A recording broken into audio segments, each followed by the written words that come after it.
So we need to look a little more at carbocation rearrangement.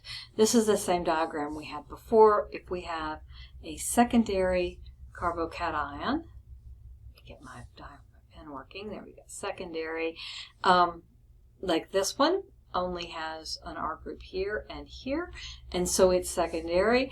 This hydrogen will shift to make a tertiary carbocation that's more stable.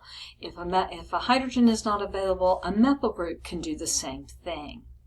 So if we're going to determine this molecule, if a rearrangement can make it more stable, first thing I'm going to do is I'm going to draw in the hydrogens. So this has a positive charge, but it has one hydrogen on it. Then we have hydrogens over here, and there is a hydrogen here.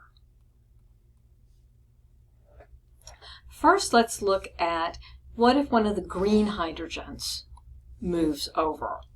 We'll get a structure that looks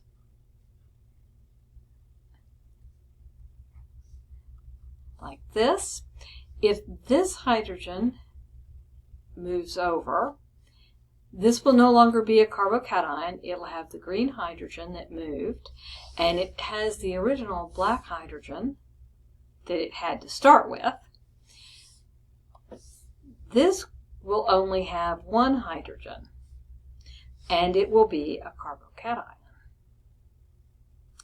The problem is it will be secondary, so we're no better off. It's the same thing. This is secondary, that's secondary. There's no resonance involved. This does not help us. So let's see what happens if we do the orange. If the orange moves over,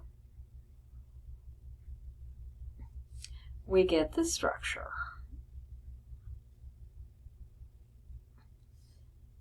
We've got one there, we've got one there. This carbon right here has the orange carbon that got moved. It's got the carbon that it originally had, and so it's got 4 bonds and no charge.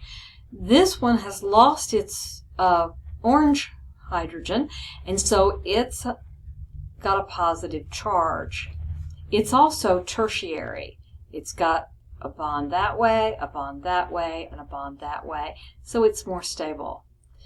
So the orange hydrogen will move over and form this tertiary structure.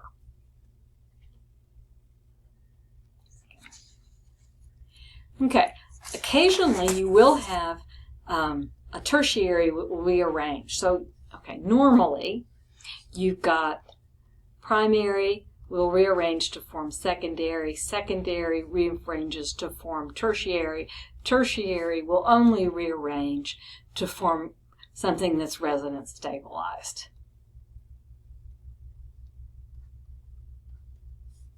So let's look at these examples and see if we can determine if they will rearrange. So here's our carbocation. It's secondary. It's got 1 hydrogen on it. There's 2 hydrogens here, and there's a hydrogen here. If we take one of these from the left, then we'll have another secondary carbocation that doesn't help.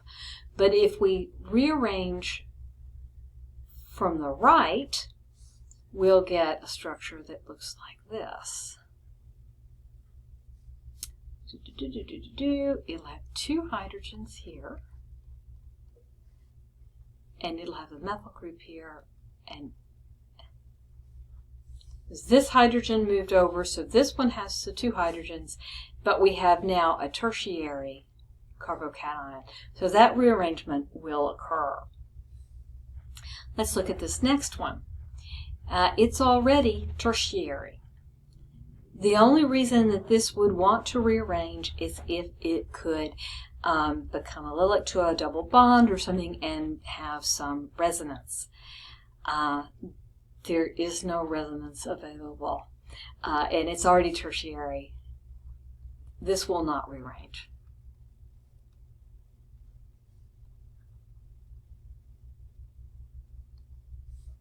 So let's look at this one. We've got a couple hydrogens up here, but if we move one of those over here, we'd have a secondary carbocation, and we're already tertiary. If we move one of these methyl groups over, we would get this structure.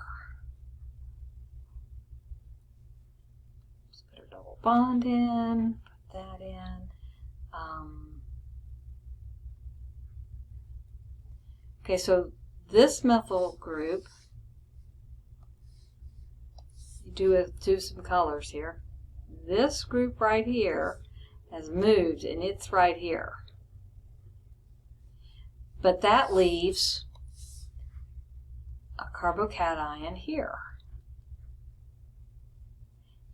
However, this has resonance. This double bond can come here, and we can get a resonance structure that looks like this. Double bonds on this side now, and we've got our carbocation here. So the charge is now being shared by this atom and this atom. And so that makes it more stable.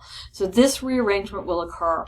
This is tertiary to start with, but by rearranging, it can spread the charge out through more atoms and resonance. This one is secondary, but if it rearranges, if the two hydrogens, if one of the hydrogens from here moves, we end up with another secondary. So that's not really all that helpful. Well, let's move down. We've got some more to look at.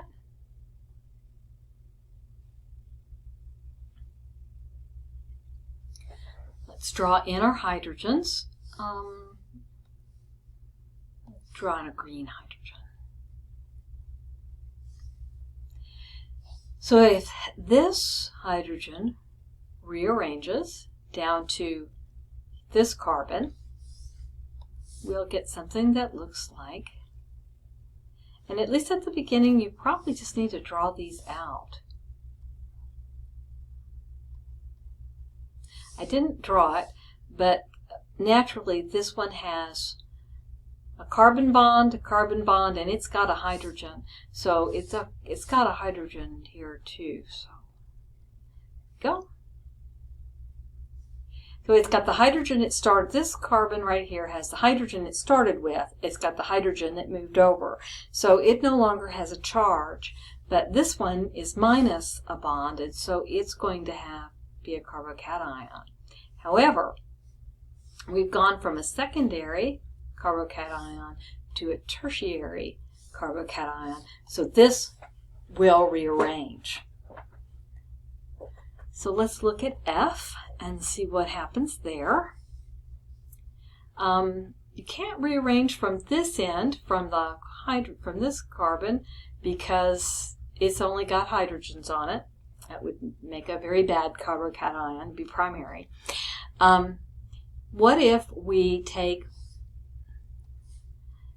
this methyl group and we rearrange it? So it moves from this carbon down to our carbocation. We get a structure that looks like, this will be F. I'm going to put it right here. Doop, doop, doop.